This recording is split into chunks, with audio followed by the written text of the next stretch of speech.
What are chelating agents? Chelating agents, also known as sequestrant, chelants, or metal scavengers, are food additives that prevent oxidation and increase shelf life of baked goods. They sequester metals, preventing them from taking part in color or flavor deterioration. Chemically, chelating agents are organic compounds with a ring-like center which forms at least two bonds with the mineral ion to produce complex structures, referred to as chelates.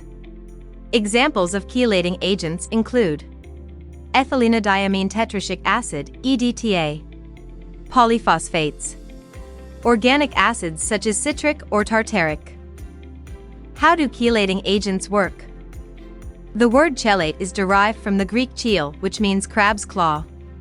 Two key characteristics are essential for chelating agents' functionality: the presence of two different binding sites for the metal it chelates, ability to coordinate with the metal ion to achieve a ring formation.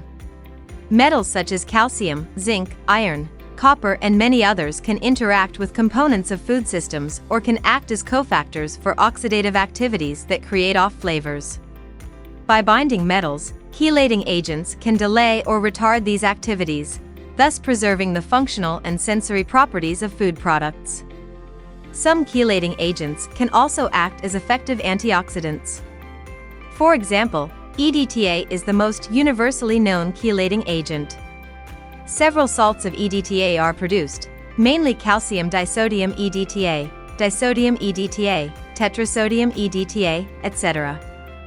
Characteristics of EDTA species include binding tightly to pro-oxidants such as iron and copper, working in aqueous media but not in fats and oils, preventing the development of metallic taste, maintaining their chelating capacity in highly acidic beverages, pH 3 to 5. This is in contrast to most organic acids which would lose their chelating capabilities. Can be used in combination with the antioxidants BHT and propyl gallate. Cost-effective. How are they commercially produced? EDTA is manufactured using a variation of the original method developed by Munz in 1935 in Germany. The process involves treating ethylenediamine with formaldehyde and a source of cyanide. The reaction yields the tetrasodium EDTA species, which is converted in a subsequent step into the acid form. Natural chelating agents. The synthetic origin of EDTA and its non-biodegradable nature have prompted the search for alternative clean label ingredients such as food-grade activated charcoal, chlorella, glycine. However, none of these has been successfully used as a replacement for EDTA. How to use chelating agents.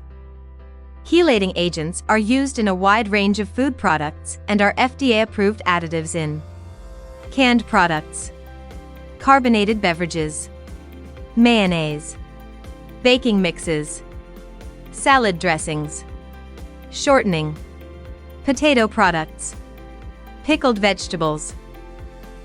A few common kinds of chelating agents used in baking are ethylenediamine, EDTA. The most universally known chelating agent, EDTA serves as a multidentate molecule because it can form two different bonds. Disodium pyrophosphate. Created by the chemical reaction of phosphoric acid and sodium carbonate, yielding sodium phosphate, which must be heated further to achieve a second yield of disodium pyrophosphate. In baking, the primary function of disodium pyrophosphate is that the compound serves as a source of acid to react with baking soda, resulting in leavening. During fermentation, leavening enables rise in the product due to the formation of carbon dioxide gas, creating air pockets within the crumb as well as the evaporation of alcohol. A second function is increased water retention capacity within the baked item, leading to increased moisture and longer shelf life. Phosphoric acid functions as a chelating agent, preventing oxidation caused by metal ions. Citric acid serves the capacity to slow the rate of discoloration as well as preserve aroma. Utilized as a preservative in fruit fillings of pastries and other baked items. Want to learn more about chelating agents and how they are federally regulated? Visit BAKERpedia. Learn more about all things baking by signing up for our newsletter. Until next time, bakers. At BAKERpedia, we're here on a need-to-know basis.